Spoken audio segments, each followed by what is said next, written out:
The air in Emerson's department store felt heavy, thickened not by humidity or scent, but by tension so sharp it seemed to pulse. Shoppers moved with deliberate slowness, as if even the sound of footsteps might break the spell. On a Saturday afternoon, most of them would rather be anywhere else. Yet now they gathered in silent orbit around a single point, the entrance, where something was happening, something they sensed would be talked about for days. Danielle Parker was the center of that orbit, though not by choice. She stood, hands trembling at her sides, her canvas tote slung over one arm, her body rooted in place not by guilt, but by the shock of what was happening. Just minutes ago, she had been thinking only of Jasmine's housewarming party, whether the candle she'd picked out was the right scent, whether she'd have time to run by the bakery. Her life, as ordinary as any, had been on pause for a moment of simple, honest shopping. Now, the world had spun. She stood between Bradley Miller and Cynthia Wallace, two of Emerson's most senior staff. Cynthia, tall and angular in her pressed navy pantsuit, seemed to grow taller with the power of the situation, a clipboard in one hand, the other planted firmly on her hip. Bradley's build was broad, his face set in a mask of professional detachment, though there was something hungry about the way his gaze lingered on Danielle, a silent dare, a subtle threat. "Ma'am, I'm going to need you to step aside and come with us," Cynthia said, projecting her voice across the sales floor. The shoppers closest to the commotion pretended to browse, but their eyes remained fixed on Danielle. A little boy in Spider-Man pajamas tugged at his mother's sleeve, whispering a question, but she shooshed him, wide-eyed. Danielle tried to keep her voice even, not wanting to add volume to the embarrassment burning in her chest. "I paid for my things. I don't understand. What is this about?" Rachel Stevens, the junior sales associate, hovered just behind Cynthia.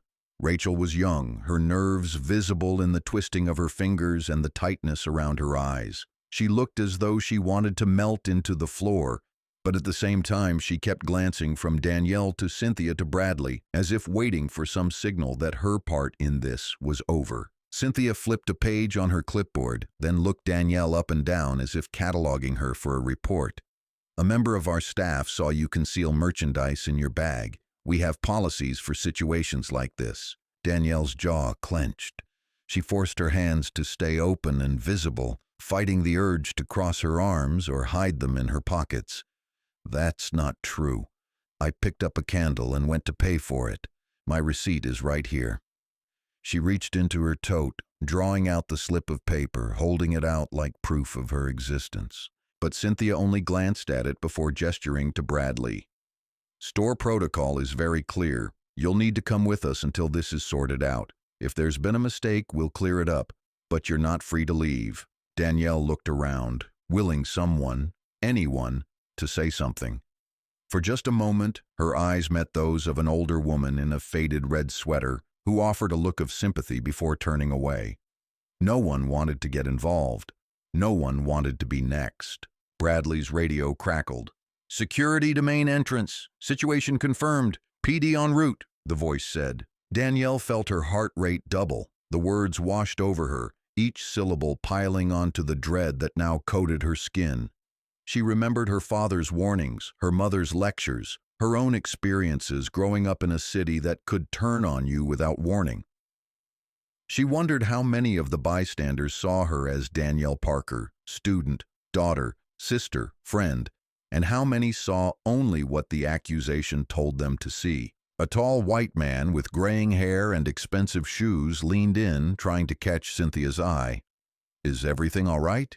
he asked, his voice low but edged with curiosity. Cynthia's response was crisp, public. "We're handling a theft situation, sir. Please stand clear." Danielle's vision blurred for a moment. She blinked hard, grounding herself. "You can't keep me here. I haven't done anything wrong." Bradley's face remained impassive, but he took another step closer, crowding her personal space. "No one's saying you're guilty, ma'am. We're following the procedure. You'll need to wait with us until the police arrive." It was a lie, Danielle knew. Everything about their body language said they had already decided. Her skin crawled as Rachel finally spoke, her voice tiny. brittle. I I saw her take something from the home section. She was watching me. Then she put it in her bag. Danielle spun, voice catching in her throat. You're wrong, I picked up a candle. I scanned the price, that's all. But Rachel wouldn't look at her. Her hands wrung the edge of her green vest, eyes glued to the floor.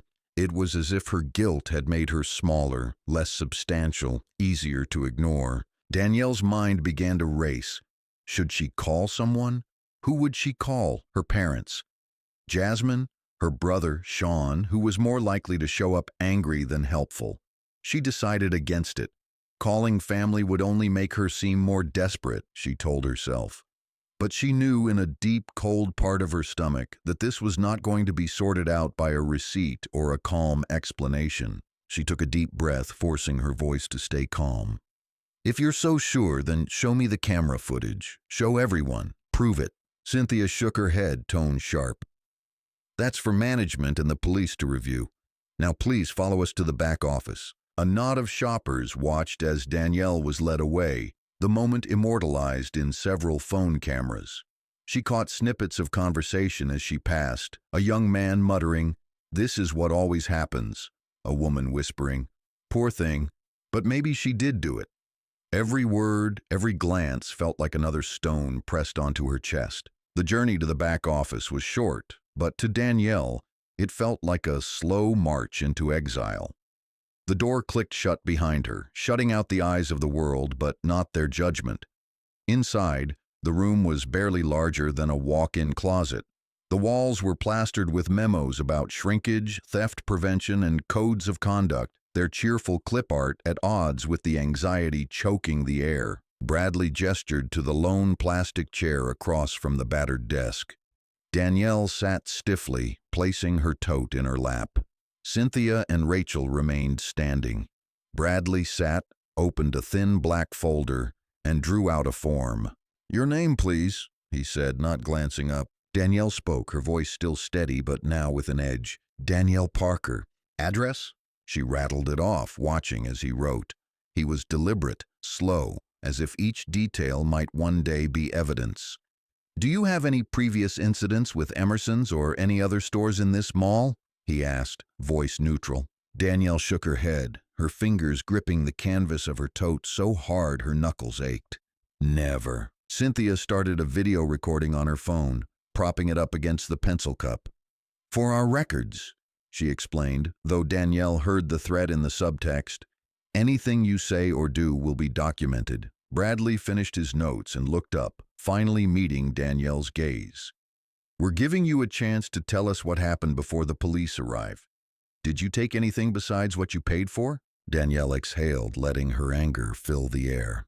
"No, and you can see that on your own cameras." Bradley glanced at Rachel, who looked at the wall. Rachel saw something different.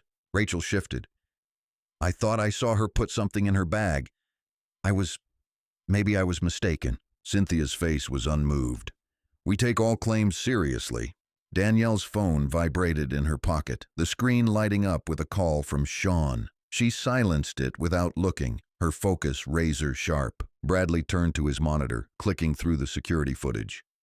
"Let's see what we find." Danielle watched as her own image flickered across the screen, her picking up the candle, scanning the price, carrying it to the register. Every movement was captured, time-stamped, unimpeachable. "Pause it there," Danielle said. "That's me at the scanner. The only thing I picked up was the candle. You can see my hands." Bradley replayed it twice, eyes narrowing. The silence was oppressive. Danielle's pulse thudded in her ears. Cynthia, arms crossed, leaned over his shoulder. "Is there anything out of sight? A moment when she moves out of frame?" Danielle leaned in, her anger hardening into steel. "No, you can see me the whole time. I didn't take anything." Rachel's voice was barely audible. "I was sure I saw—" Cynthia cut her off. "We'll let the police decide." Danielle's phone buzzed again, this time a text. From Jasmine. "Hey, you okay? On your way?" Then another. From Mom. "Call me ASAP." Her family, her friends, they were part of her, and now she needed them, but she couldn't reach out. Not yet. Bradley pulled up a report template, entering notes. "Do you have anything you want to add for our record, Ms. Parker?" Danielle looked directly at the camera Cynthia had set up. "I want it on the record that I was publicly humiliated and falsely accused. You have evidence that I did nothing wrong. I want to see this resolved now." The sharp knock on the door snapped everyone to attention. Bradley stood and opened it. Two officers entered. Officer Harlan, tall, with a short military haircut and the brisk air of a man used to command, and Officer Price, steady-eyed and quietly authoritative. Bradley explained the situation, pointing at Danielle, then at Rachel, then at the monitor. "Employee witnessed her concealing merchandise. We checked her bag, found only what she paid for. The footage is inconclusive. Our policy is to detain until police can resolve." Officer Price met Danielle's gaze with a calm, assessing look. "Ms. Parker, do you mind if we search your things?" Danielle nodded, pushing the tote forward. "Go ahead." Officer Price searched thoroughly, carefully and respectfully, narrating her actions for the record. Cell phone, wallet, keys, lip balm, receipt, candle. No other items present. Officer Harlan glanced at the footage, then at Cynthia. "So, the only item in question is this candle, and you have a matching receipt?" Cynthia's tone was defensive. "There may have been another item. Our staff thought they saw—" Officer Price interrupted, calm but firm. "You've watched the footage, you checked her belongings, and there's a receipt. Did you actually see her take something else?" Rachel's face crumpled a bit. "I thought so, but maybe I was wrong." Danielle's voice, steady as steel, cut the air.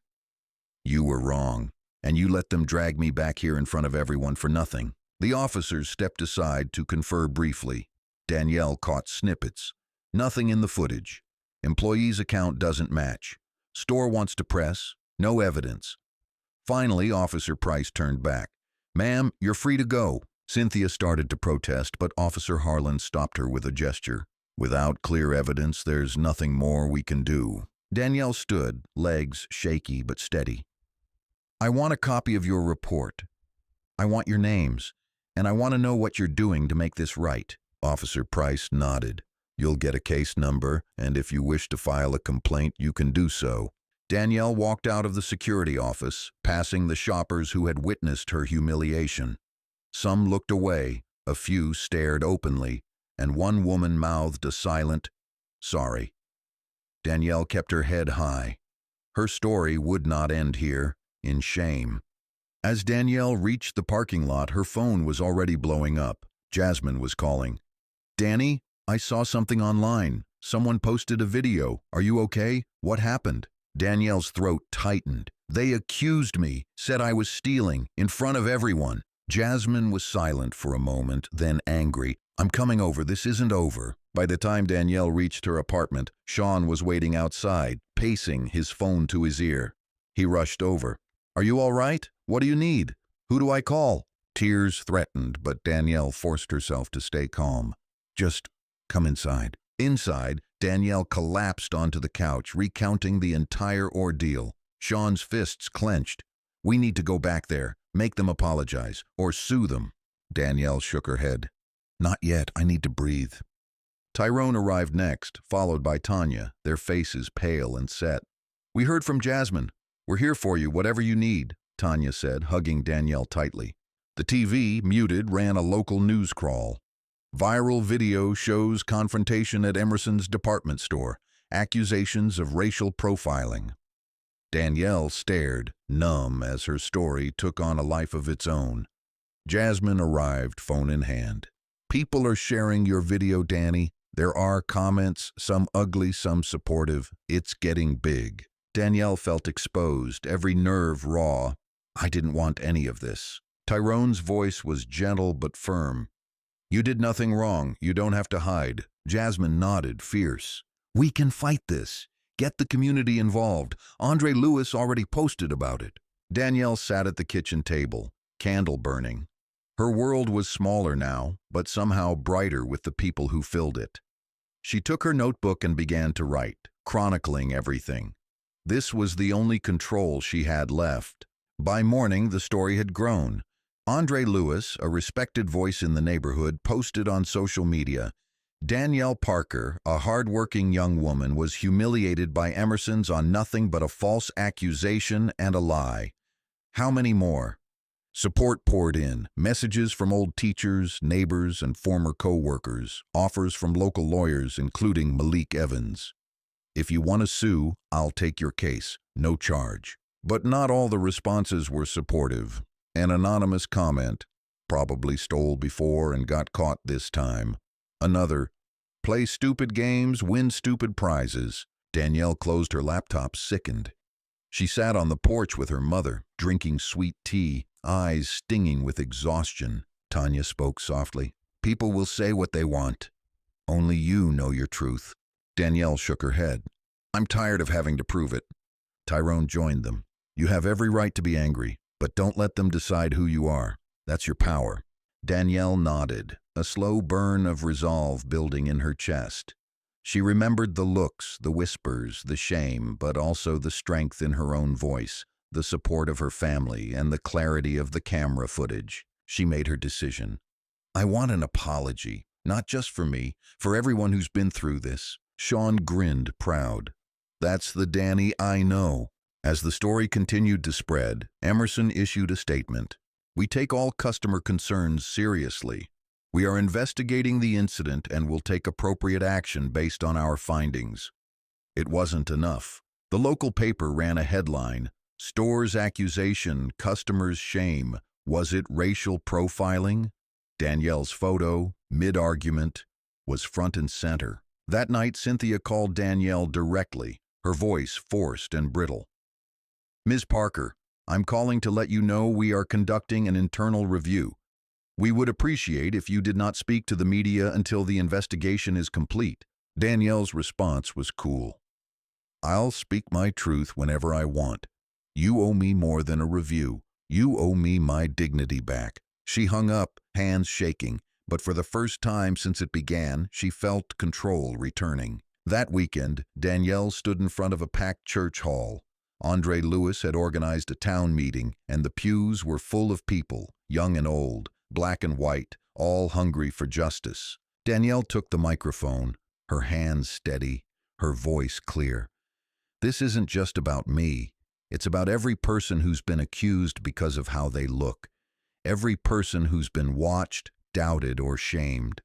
I'm standing up not just for myself, but for all of us. Applause thundered. Sean stood with her, proud. Jasmine, Tanya, and Tyrone smiled from the front row. The story was far from over, but Danielle was no longer alone, and she was no longer afraid. For Danielle, sleep was hard to come by after what happened at Emerson's.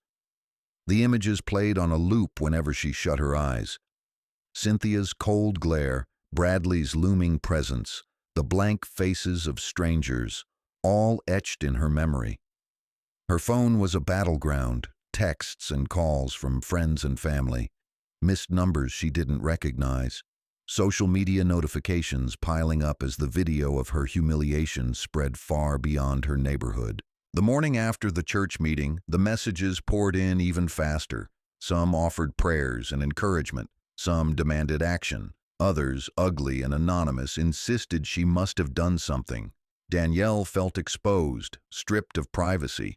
But there was also a current of support she'd never expected. Neighbors who she hadn't spoken to in years sent messages of solidarity. Teachers from high school remembered her kindness, and Jasmine was at her side, determined to be her shield. Jasmine read aloud from her phone. Listen to this, Danny. We're with you. Emerson can't just sweep this under the rug. Let us know how we can help. Danielle nodded, gratitude warring with exhaustion. Tyrone paced the living room, shaking his head at every new headline. Tanya watched the news, lips pressed together, eyes flashing whenever the anchor spoke about alleged shoplifting or racially charged incident. Sean, ever the loudest, was already talking about protests, petitions, and lawyers. By noon, Danielle's name was trending locally. Journalists started calling, some asking for her version of events, others digging for a quote that would stoke outrage. She gave none, not yet. Malik Evans, the attorney who offered to help for free, arrived at her apartment and introduced himself with a quiet handshake. He was calm and focused, the kind of man who listened before he spoke. Malik reviewed every detail, taking careful notes. "You did everything right," he said. "You stayed calm. You have the receipt. The footage clears you. They had no right to detain you or call the police without cause." Danielle felt the weight of his words and nodded, but the knot in her chest stayed tight. Malik continued, "This isn't just about one day. It's about what they assumed when they saw you, what they decided you were before you even spoke." Danielle felt her anger harden. She wanted her life back. She wanted the truth. Most of all, she wanted those who'd watched her shame to see that she was more than a headline. Malik laid out her options. "We can file a complaint with Emerson's corporate office. We can also pursue a civil suit for defamation and emotional distress. If you want, I can draft a public statement. This is your story. No one tells it but you." Sean interrupted. "Let's sue them for every penny. Make them apologize on TV." Danielle smiled, but it didn't reach her eyes. "I don't care about money. I want them to admit what they did. I want an apology in the same store, in front of everyone who saw them accuse me." Tanya squeezed her hand. "That's the daughter I raised." Jasmine added, "We're with you, whatever you choose. You know that." Danielle nodded. She felt their support like a wall at her back, steady and unbreakable. Throughout the day, calls from reporters multiplied. Jasmine started screening them, answering only those who seemed interested in Danielle's truth, not a quick headline. One reporter, a young black woman named Kira, asked if she could come by and listen. Just listen. No cameras, no microphones unless Danielle agreed. Kira sat with Danielle and Malik, notebook on her lap. "The public wants to know what you want now," she said. "People are angry, but they're also tired of stories like this being forgotten after a week. What are you hoping for?" Danielle spoke slowly, choosing each word. "I want an apology in public. I want Emerson's to admit they got it wrong. I want everyone who saw me accused to see me cleared. I want this to matter for the next person who walks into a store and is seen as a suspect first." Kira's eyes were steady. "Do you want to tell your story in your own words?" Danielle agreed. The next day, the city's biggest paper published her account, word for word. She described the moment the accusation fell, how the floor seemed to vanish beneath her, how the stares stung, how her family's support gave her the courage to stand tall. She wrote about Rachel's trembling voice, Cynthia's icy professionalism, and Bradley's unyielding doubt. She told readers how it felt to know that the truth was on tape, yet to feel so powerless in the moment. She ended with a plea. "Don't let this happen to anyone else. When you see injustice, speak. Don't turn away." The article went viral. Church leaders spoke out in support. The city's Black Business Association issued a statement condemning racial profiling. College students shared Danielle's story across their networks, organizing a rally for the coming weekend. As support grew, Emerson tried to weather the storm. Their first response was brief and corporate. "Emerson's is committed to fairness and equal treatment. We are investigating." For many, it sounded hollow. The footage circulated online, confirming Danielle's story. Public opinion turned further. Malik received a call from Emerson's legal department. Linda Chapman, the store's attorney, wanted to meet. Malik and Danielle agreed, but only with conditions. Any conversation would be on the record, with Jasmine and Sean present for support. Linda arrived, impeccably dressed, voice cool and rehearsed. She started with apologies for any distress our client may have experienced, but was careful never to admit fault. Danielle listened, her face calm, eyes locked on Linda's. Malik pushed. "Your client's actions went far beyond distress. Danielle was publicly accused, detained without evidence, and humiliated in front of dozens of witnesses. The store manager and staff ignored clear proof of her innocence. That's not a misunderstanding. That's bias and negligence." Linda hedged.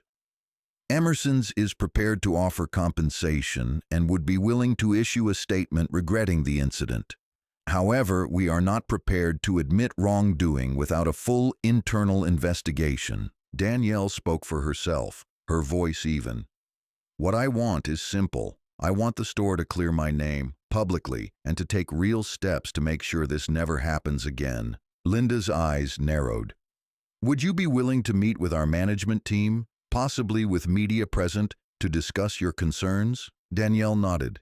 Only if you say the words in front of everyone. That's the only apology that matters. After the meeting, Malik reviewed their next steps. We hold our ground. They want this to disappear, but they know the cameras, the community, and the truth are against them. Sean shook his head. If they won't apologize, we double down. We get everyone out front. Make it impossible to ignore. The rally at Emerson's drew hundreds. Danielle was at the front, Sean at her side, Jasmine holding her hand. Signs read, "Justice for Danielle," and "Shop without fear." Andre Lewis, always the organizer, led chants and spoke to the crowd, calling for accountability, not just from Emerson's, but from every business in the city. Kira reported live from the rally, sharing Danielle's story again.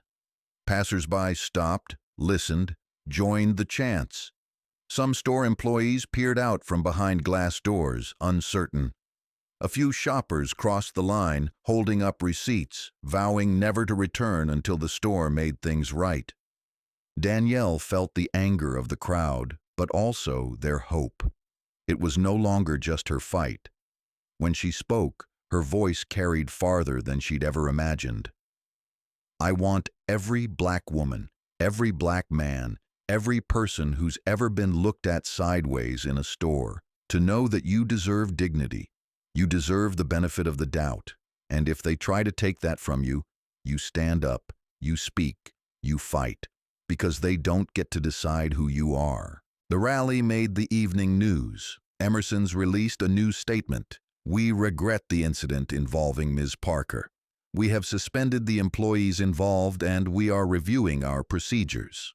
It wasn't enough, not yet, but it was a start. As days passed, Danielle received letters, some handwritten, some typed, from people she didn't know, survivors of similar accusations, mothers afraid for their children, young women who'd been followed in stores, men who'd been detained, questioned, humiliated, then released when nothing was found. Each story was different, but the fear and pain were the same. Danielle saved every message. She read them before bed, sometimes crying, sometimes furious. Jasmine read them too, vowing to turn them into a book if Danielle would let her. Tanya and Tyrone, usually private people, gave interviews, sharing their pride and their heartbreak. The store's district supervisor, Ethan Reynolds, requested a meeting with Danielle, Malik, and her family. Unlike Linda, Ethan was nervous, his voice unsure. I know we got this wrong, he admitted. We're reviewing staff training, and we're putting cameras in more areas to prevent false accusations. Danielle challenged him. Cameras won't change what's in people's hearts. Your staff need more than new equipment. They need to see us as people, not suspects. Ethan agreed. We're bringing in outside trainers for bias awareness, and I want your input on what else we can do. Sean was skeptical. This isn't just about policy. It's about who you hire, how you listen, what you value. Ethan nodded, humbled. You're right. I want to do better. Danielle saw something genuine in his expression, something she hadn't seen in Cynthia or Bradley. She realized change would not come from statements alone, but from real conversations and real consequences. As word of Ethan's commitment spread, more people came forward. Several former employees contacted Danielle, sharing stories of similar incidents, some much worse. One woman, Tanya Morgan, revealed she had been pressured by Cynthia to follow certain customers more closely, to keep an eye on the troublemakers. Another man, Andre Lewis, said he was fired after refusing to confront a black teenager who was just browsing. Malik collected their statements, adding them to Danielle's file. The evidence grew, not just of Danielle's innocence, but of a pattern within the store, a culture of suspicion aimed at people who looked like her. Linda, the corporate lawyer, called again. This time, her tone was different. We're willing to offer a public apology and to meet your other demands. Will you accept a meeting with our CEO? Danielle agreed with conditions. Jasmine and Malik would be there, and the apology would be public, on the same floor where she was accused. The day of the apology, the store was busier than usual. Word had gotten out, and a crowd gathered, some holding signs, others filming with their phones. Cynthia was there, standing stiffly beside the CEO, a polished man in a navy suit named Charles Bennett. Bradley was nowhere to be seen. Rumor had it he'd been quietly let go. Charles cleared his throat, his voice echoing across the store's PA system. On behalf of Emerson's, I apologize to Ms. Danielle Parker for the wrongful accusation and the pain it caused. We failed you. We failed your family. We failed our community. We will do better, starting today. Cynthia's face was pale, her lips pressed in a thin line. She did not meet Danielle's gaze. Charles continued, "We are instituting new training, changing our protocols, and inviting Ms. Parker to consult with us on future changes. We want to rebuild trust with you and with every customer." Danielle felt a surge of relief, but also the weight of responsibility. She nodded, took the microphone, and said, "Thank you for your apology. But remember, apologies are just words unless they lead to action. I hope you mean what you say." The crowd applauded. Some wept openly. Danielle's family surrounded her, Sean grinning, Jasmine squeezing her arm. Afterward, Danielle spoke with Charles privately. She demanded written commitments, quarterly training, public reporting on customer complaints, a hotline for profiling incidents. Charles agreed. Jasmine hugged Danielle afterward. "You did it. You got what you wanted." Danielle smiled truly, for the first time in days. "We did it." But the story didn't end there. For weeks later, Danielle was asked to speak at schools, churches, businesses.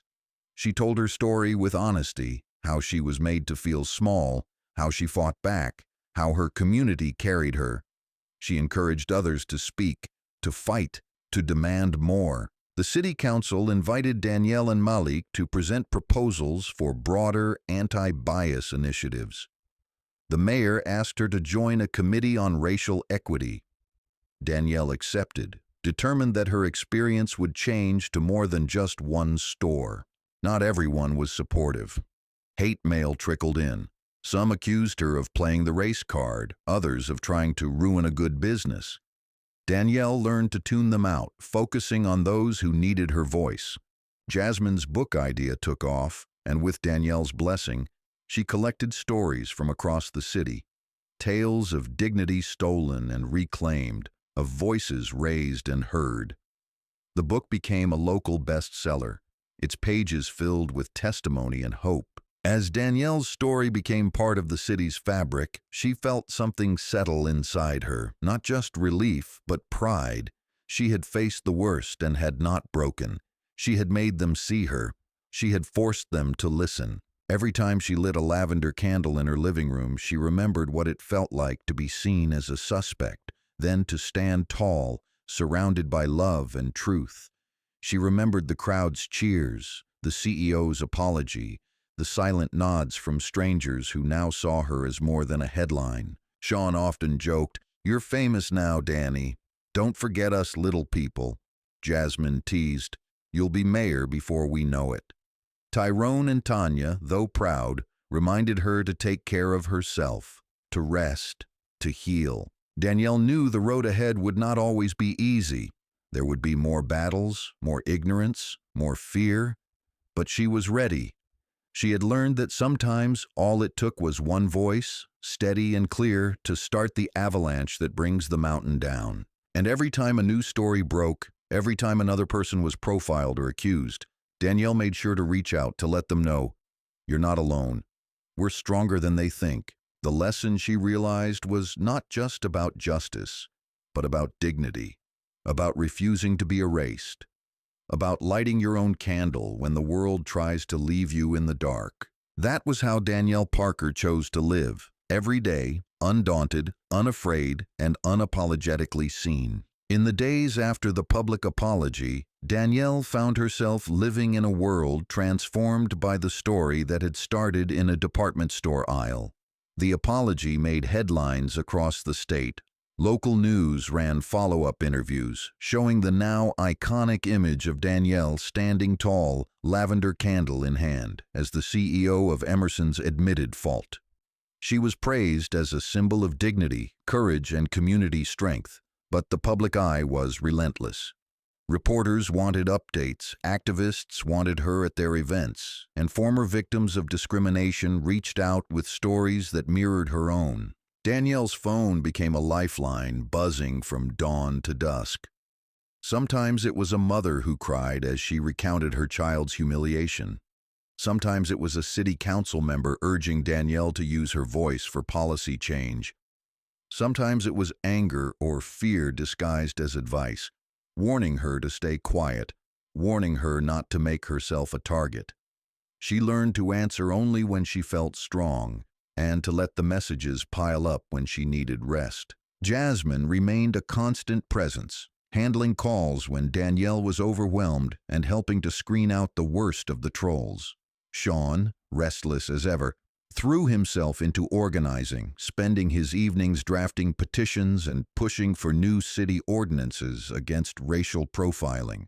Tyrone and Tanya became quiet celebrities in their neighborhood, known as the parents who raised a woman who would not back down. Emerson's, stung by the backlash, followed through on promises to update their training and reporting procedures. The store's corporate offices worked with Danielle and Malik to design workshops for staff, emphasizing not just legal requirements, but the humanity behind every customer.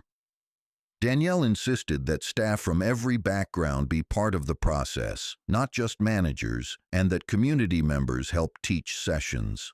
As these changes took hold, Danielle's fear of walking through those automatic doors was replaced by a cautious pride in what she had forced to change. Malik, always precise and methodical, shifted focus to the larger legal case. He compiled testimonies from other customers who had experienced similar treatment at Emerson's and at other stores in the region. The volume of complaints startled even him. Stories of being watched, followed, detained, or accused, sometimes in front of children, sometimes with no apology at all. He organized town hall meetings, inviting victims to share what had happened to them. Each meeting felt like a confessional, with tears and anger filling every seat. Danielle often stayed until the end, hugging strangers who were strangers no longer, promising to carry their voices to anyone who would listen. With the mounting evidence, Malik built a case not just against Emerson's, but against the industry practices that enabled such bias to persist. He met with other attorneys, civil rights organizations, and city officials, urging them to push for statewide policy changes. Danielle became a fixture at council hearings, testifying about what had happened to her, what it had cost, and why change was needed. Her calm, measured testimony stood in contrast to the heated rhetoric that sometimes filled the room, but her words carried weight. The legal battle deepened as Emerson's tried to limit its liability.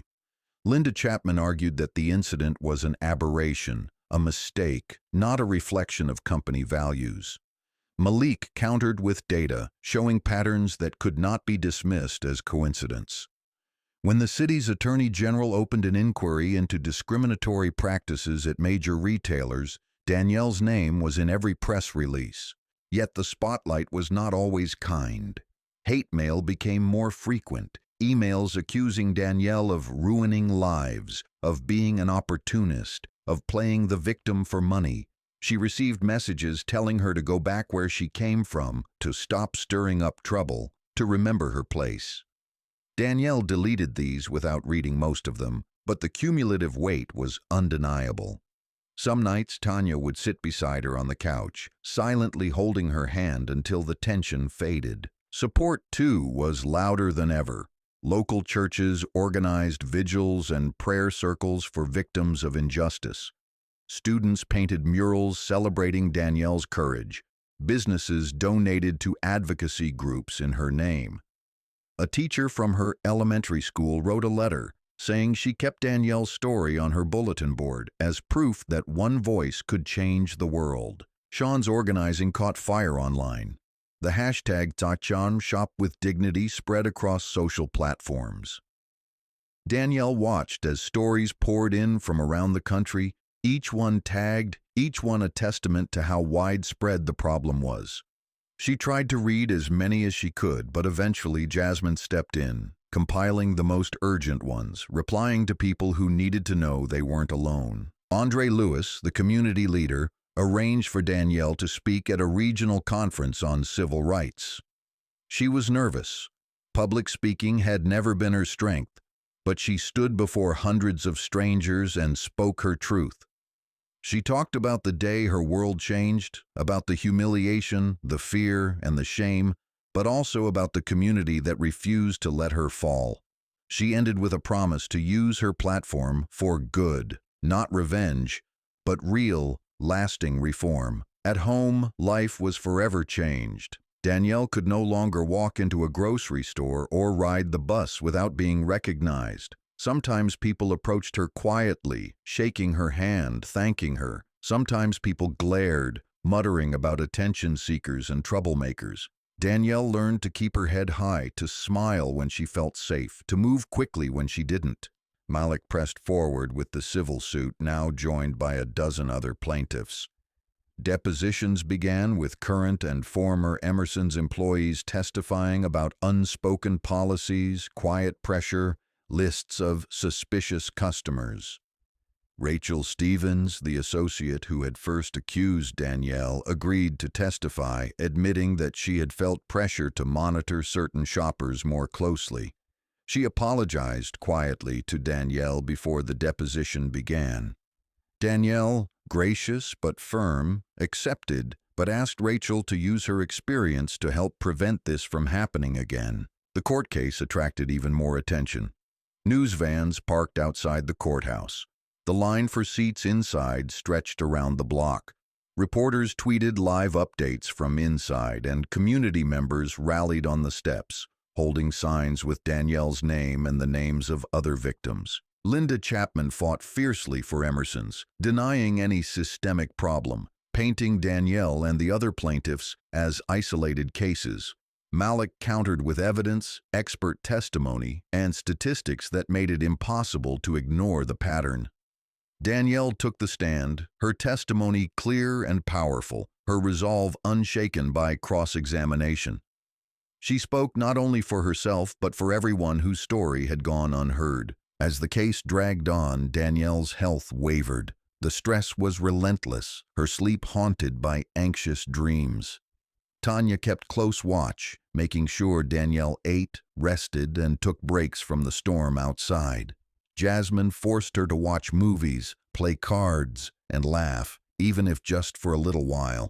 Sean brought home takeout and sat with her in silence when the noise was too much. The trial's closing arguments made headlines. Malik described Danielle as the face of a fight for dignity that is centuries old and long overdue. Linda tried to focus on individual mistakes, but by now the world had seen too much. Public support for Danielle and the other plaintiffs was overwhelming. When the verdict came down, Danielle sat between Malik and Jasmine, her family in the row behind. The judge's voice was steady as he read the decision. Emerson's was found liable for discrimination and ordered to pay damages, issue a public apology, and overhaul its practices under court supervision. The court also recommended that state lawmakers pass new regulations requiring transparency and anti-bias protocols for all retailers. Jasmine hugged Danielle so tightly she could barely breathe. Sean cheered, pumping his fist. Tanya wept, holding Tyrone's hand. Malik simply smiled, satisfied and relieved. After the verdict, Danielle's life shifted again. She was no longer just a victim or a symbol. She was an activist, a consultant, a sought-after speaker. She traveled across the state, helping other cities and towns draft anti-profiling ordinances, training store managers, and listening to people who, for the first time, felt seen. She joined panels, wrote editorials, and consulted for companies eager to do better. The compensation Danielle received from the court case was substantial, but she used most of it to establish a nonprofit, Shop with Dignity, dedicated to helping people who faced discrimination in retail and public spaces. The nonprofit offered legal assistance, advocacy, and training programs for businesses.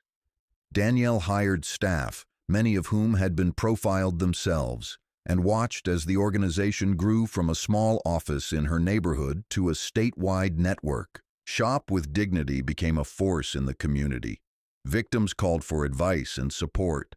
Volunteers went into stores to test for compliance, reporting back when they saw progress or problems. Journalists began to cover not just Danielle's story, but the stories of those she helped.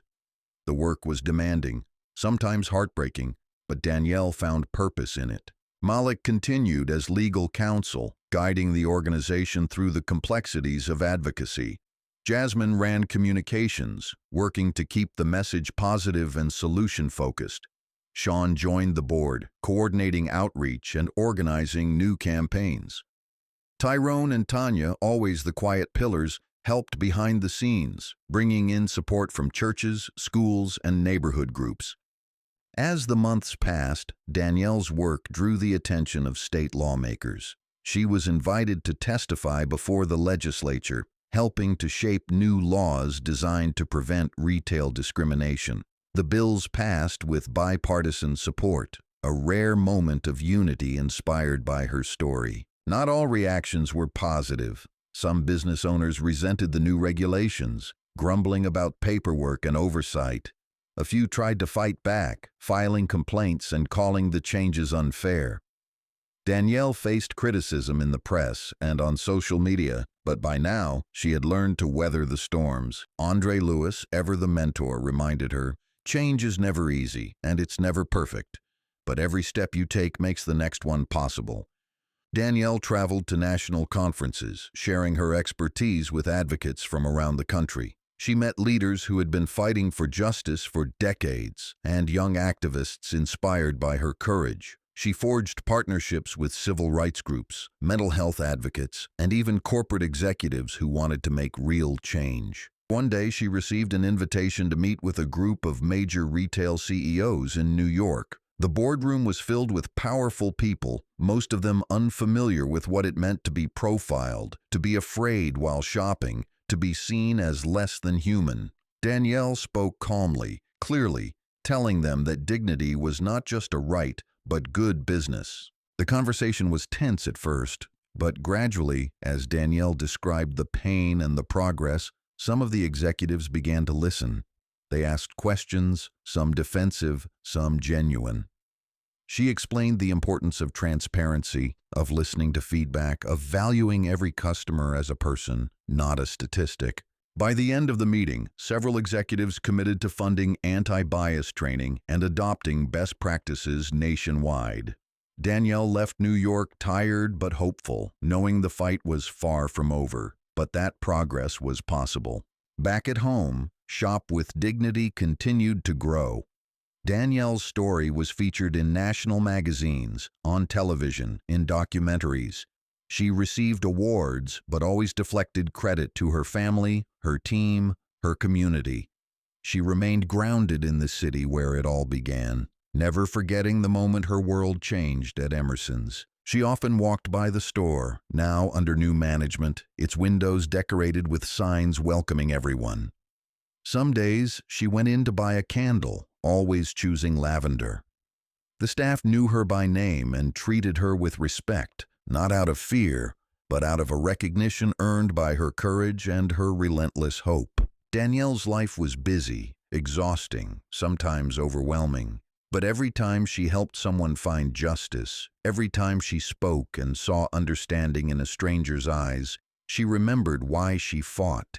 She remembered the humiliation and the fear, but also the love and the power that came from standing up, from refusing to disappear. Sean teased her about running for office, but Danielle just laughed.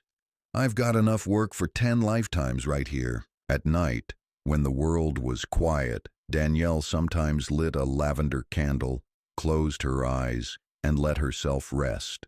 She had learned to draw strength from her scars, to transform pain into action, and to trust that her voice, once silenced, would never again go unheard. She was more than the woman accused at Emerson's. She was a daughter, a sister, a friend, a leader, and she was proof that dignity once claimed could never be taken away. The months that followed tested Danielle in ways she had never imagined, but also forged her into someone she barely recognized from the day she was accused at Emerson's.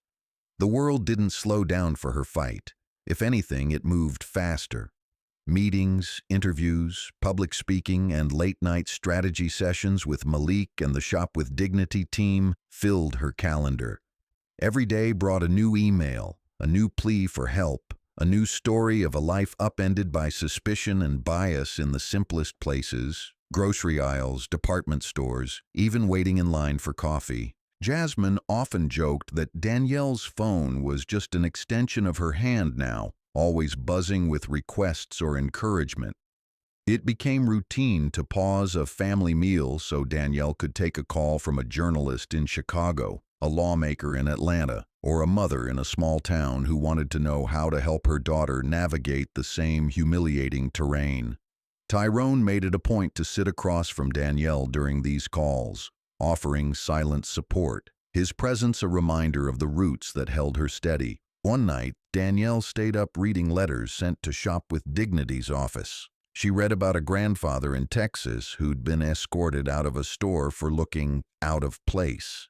She read about a high school student in Detroit who'd been accused of switching price tags, only to be cleared by footage his parents had to fight to obtain. She read about a young mother in Ohio whose daughter wouldn't shop with her anymore, too afraid of being caught doing nothing. These letters brought tears, but also purpose. Danielle kept them in a box beside her desk, returning to them whenever the work seemed too heavy. The nonprofit continued to grow. Malik managed the legal intake, helping dozens of new clients every month. Jasmine built partnerships with advocacy groups and mental health services, recognizing the toll public humiliation and suspicion could take on people's spirits. Sean organized youth events, teaching kids about their rights, how to record their own stories, how to stand together if they felt targeted. Tanya and Tyrone hosted support groups for parents, quietly reminding them that the shame belonged to the people who accused, not to the accused. Emerson's remained under a microscope. Quarterly reports on bias and customer complaints were made public. The new manager, a soft-spoken woman named Marcia, took Danielle's input seriously.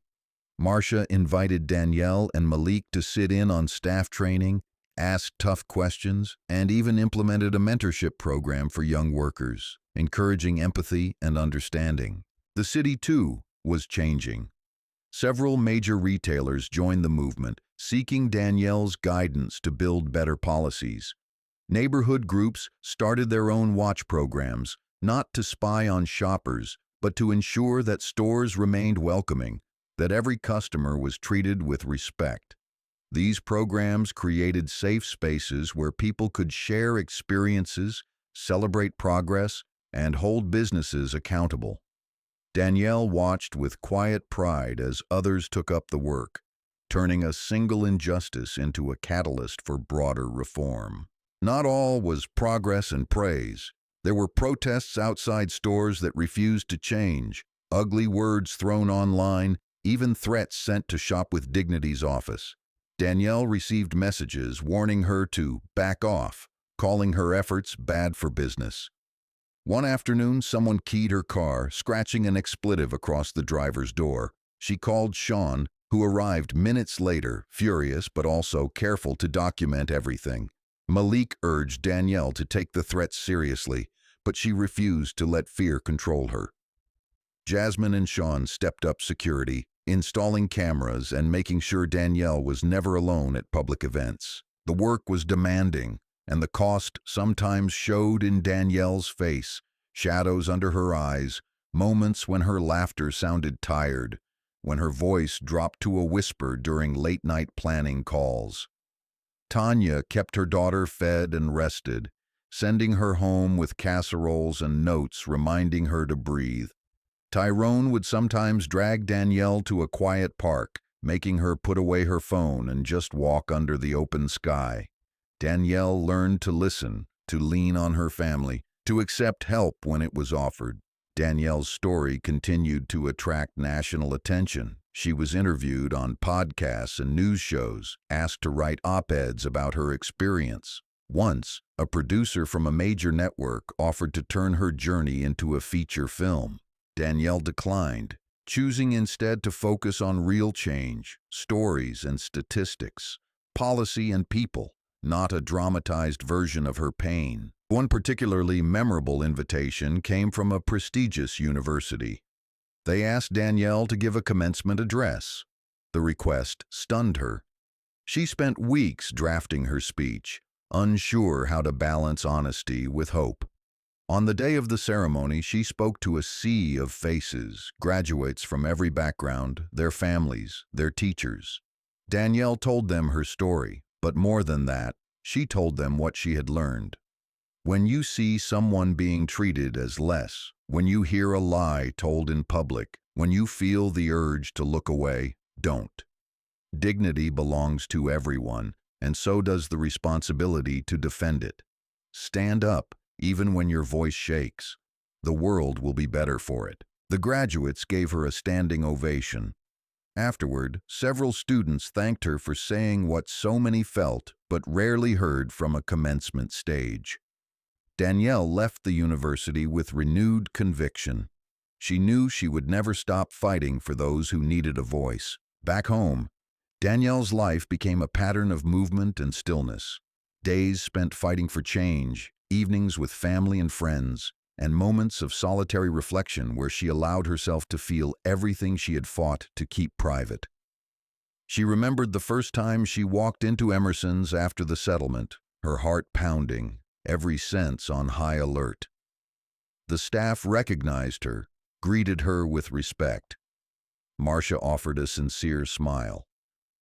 Danielle bought a candle and left, not in triumph but in quiet affirmation that the space belonged to her as much as to anyone else. Community celebrations marked the progress.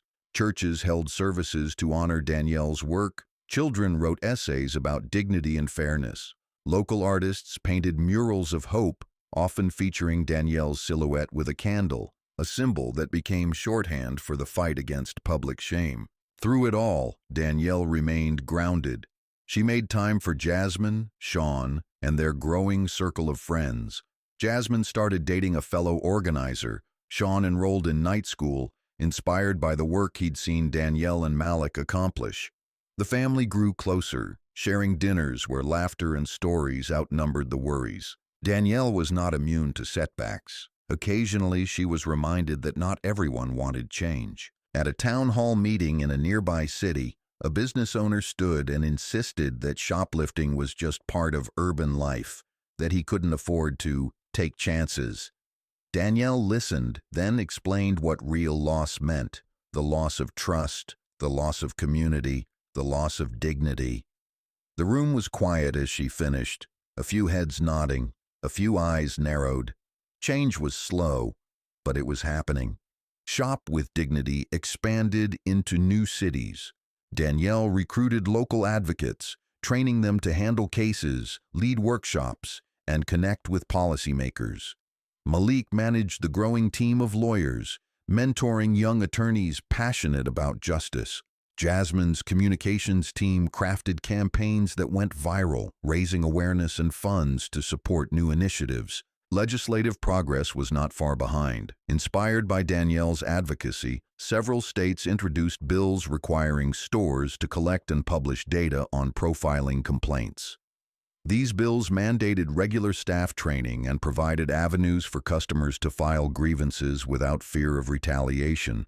Danielle testified at hearings, her words influencing not only law, but also public opinion. She was called a catalyst, a trailblazer, but she insisted on sharing credit with her team, her family, and everyone who refused to accept humiliation as the cost of shopping while black. Her work led her to Washington, where she joined panels with civil rights leaders, economists, and business executives. Danielle learned to navigate political egos and hidden agendas, always bringing conversations back to people with real pain, deserving real justice.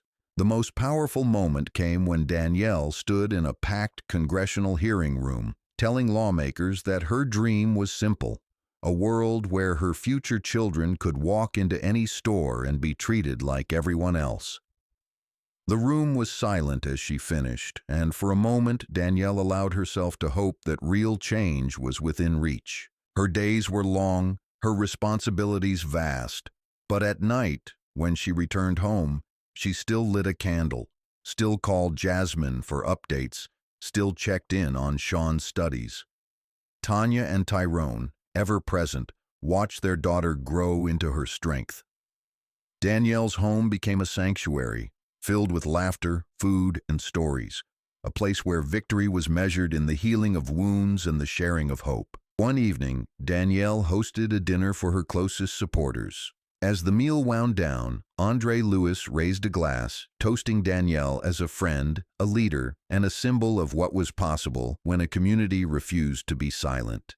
Danielle blushed, laughing away the praise, but everyone at the table knew how hard she had fought and how much she had given.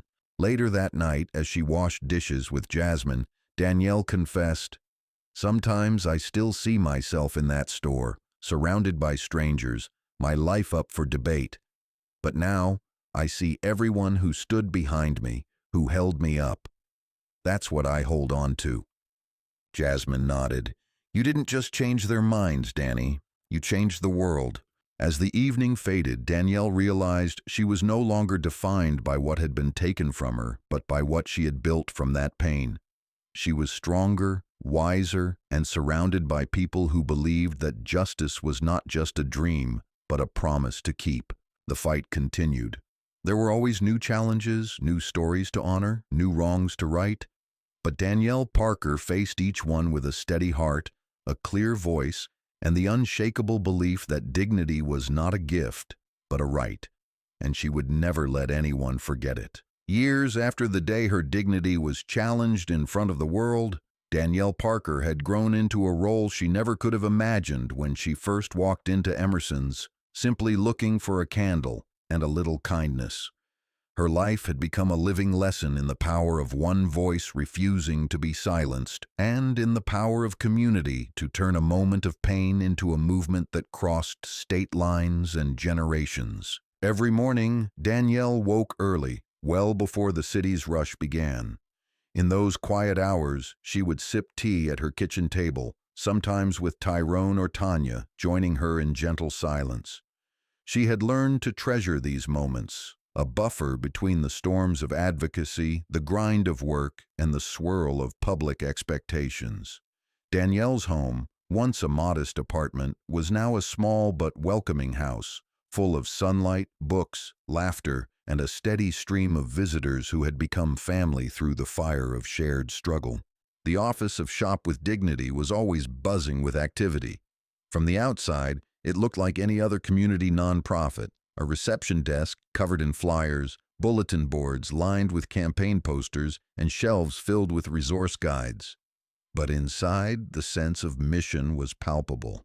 Victims came through the doors seeking justice, comfort, and a plan for moving forward. Danielle greeted many of them personally, her presence alone often calming nerves and turning tears to hope. She became an expert in listening, not only to stories of pain but to dreams for something better. One Tuesday, a mother named Gloria arrived, her hands shaking as she explained how her teenage son had been accused of stealing headphones from a downtown electronics store. He was publicly confronted, searched, and made to wait for hours before being let go, humiliated, when the real culprit was caught on camera minutes later. Danielle listened, offered tissues, and helped Gloria connect with a volunteer attorney on staff.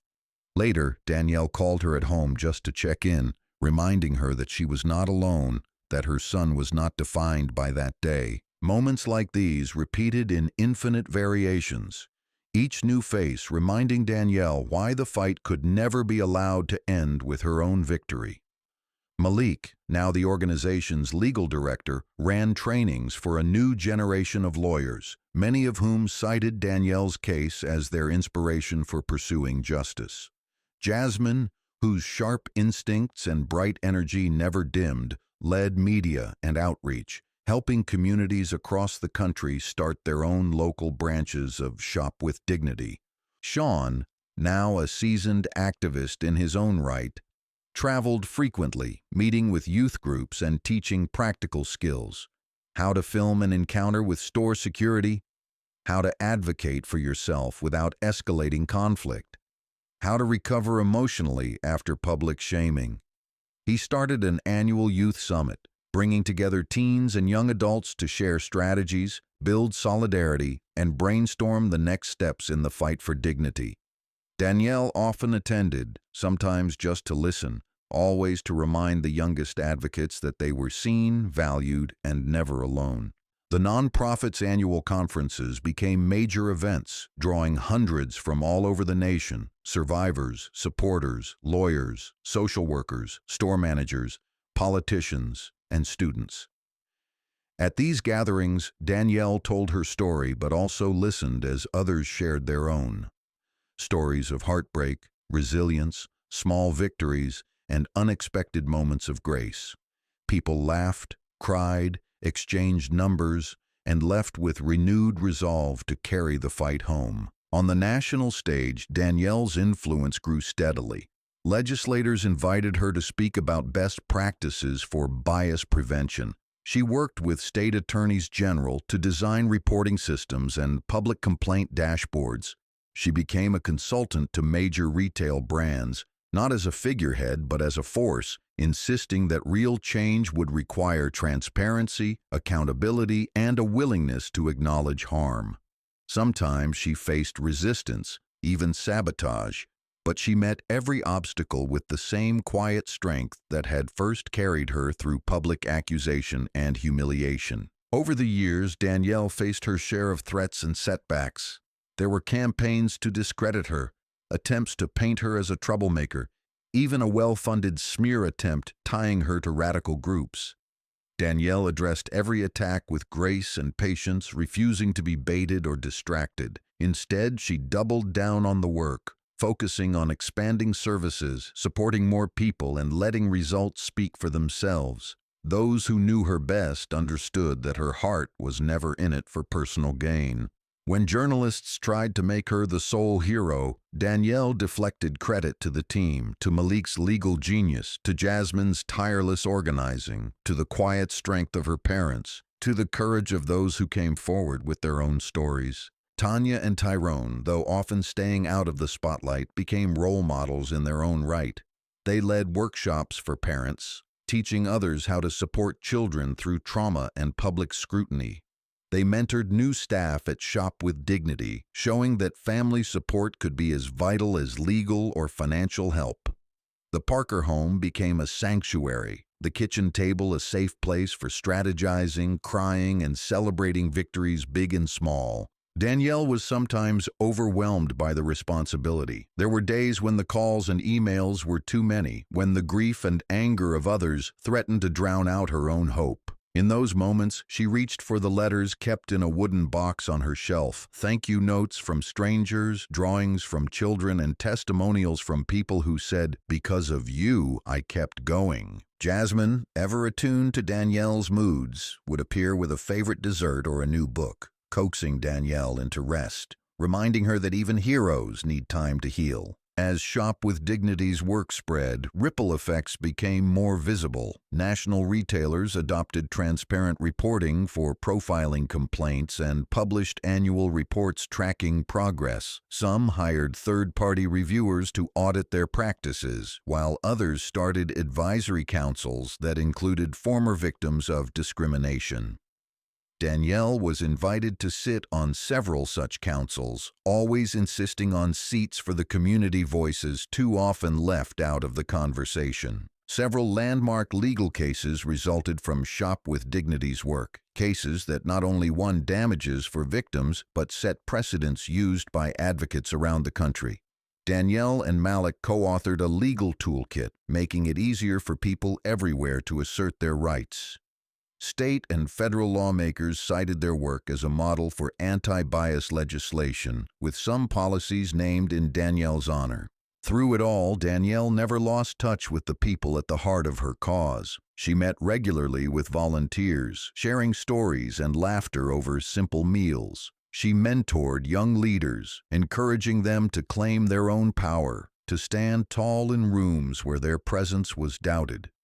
Danielle delighted in seeing protégés outgrow her, take risks, and carry the work into new spaces she could never reach alone. Danielle's story was told in classrooms, documentaries, and even children's books.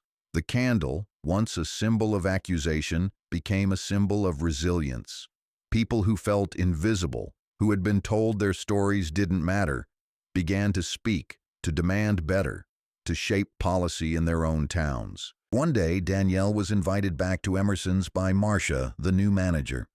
The store now displayed a mural dedicated to the importance of dignity and inclusion. Danielle was hesitant but accepted. The visit was emotional. Staff members thanked her for changing the culture, for making the store a safer place to work and shop. A teenager approached, saying, "My mom told me your story. She said, if you can speak up, so can I." Danielle hugged the girl, fighting back tears. That single moment felt like a full circle, proof that the pain of her past had bloomed into hope for the future. Personal joys punctuated the years as well. Jasmine married her fellow organizer, with Danielle serving as maid of honor. Sean finished school, started a family, and named his daughter after Tanya. Danielle herself found love again, this time with someone who understood her mission, who celebrated her victories and supported her through setbacks.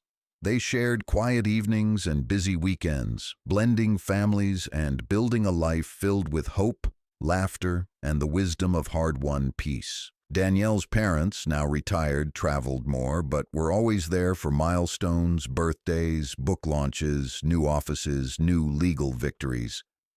Family reunions became occasions not just for reflection but for celebration, with every new face at the table a reminder of the ripples Danielle's courage had set in motion. The annual Shop with Dignity conference became an institution.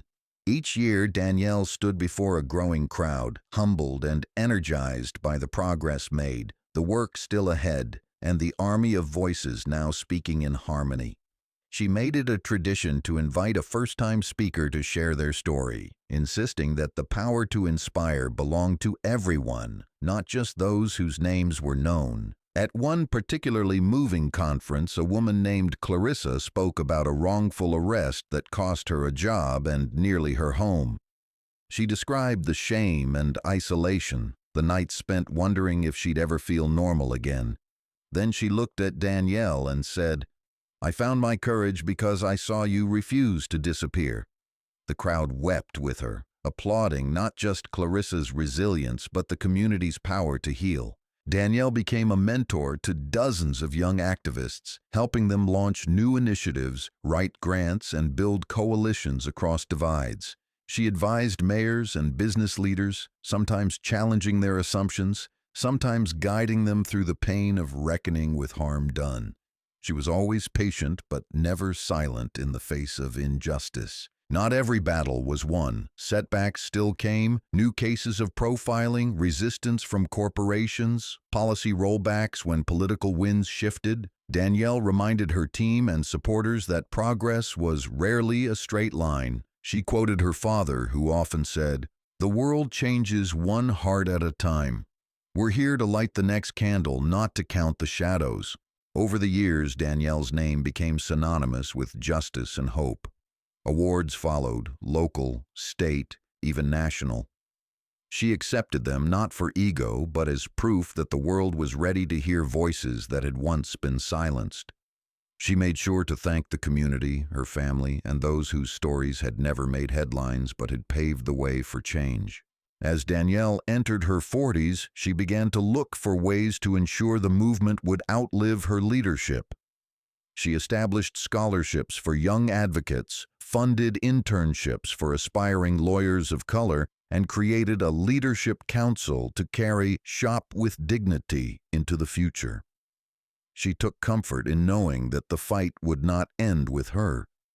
In quiet moments, Danielle still lit her lavender candle. The scent reminded her not only of what was lost that day at Emerson's, but of all that was found: her courage, her people, her purpose. She walked through the world changed, but never hardened.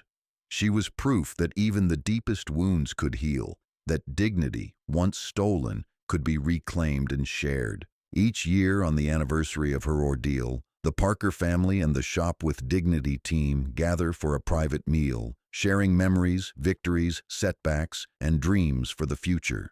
They toasted to love, to community, to hope that refused to die. On the 10th anniversary, Danielle addressed the largest conference yet, over 1,000 people present, thousands more watching online. She recounted the journey, honored those lost to exhaustion and despair, and challenged everyone listening to continue the work. "We are all keepers of dignity," she said. "Every voice, every story, every act of courage, together they are unstoppable." After the applause faded, Danielle stepped outside, the air crisp and the sky wide. She thought of the scared woman who once stood accused, alone, at the front of a store. She thought of the child who wrote to say, "Because of you, I walk tall."